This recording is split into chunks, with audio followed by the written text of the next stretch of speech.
ہم نے دنیا میں دیکھا ہے کہ عید کے آنے سے 1 مہینہ پہلے عورتیں اپنے کپڑے تیار کرنے شروع کر دیتی ہیں، بچوں کی چیزیں خریدنا شروع کر دیتی ہیں۔ 1 مہینہ لگ جاتا ہے عید کی تیاری میں۔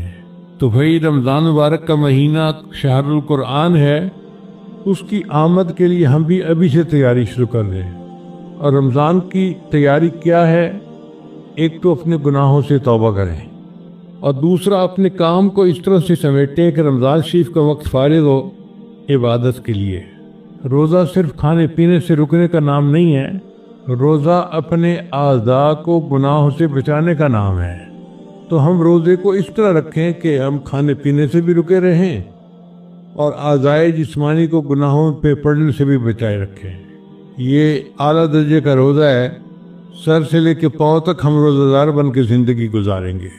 تو اس کی پریکٹس ہمیں ابھی سے کرنی شروع کر دینی چاہیے۔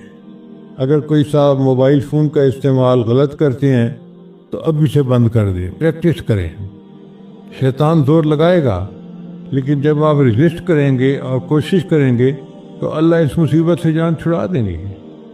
اور اگر اسکرین پہ تماشے دیکھتے ہیں تو دیکھنا چھوڑ دیں، اللہ کے لیے چھوڑ دیں۔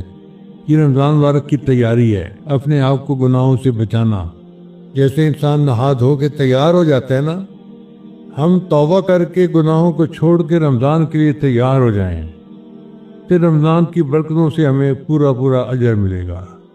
نبی علیہ السلام کے زمانے میں قرآن کی کثرت سے تلاوت کی جاتی تھی۔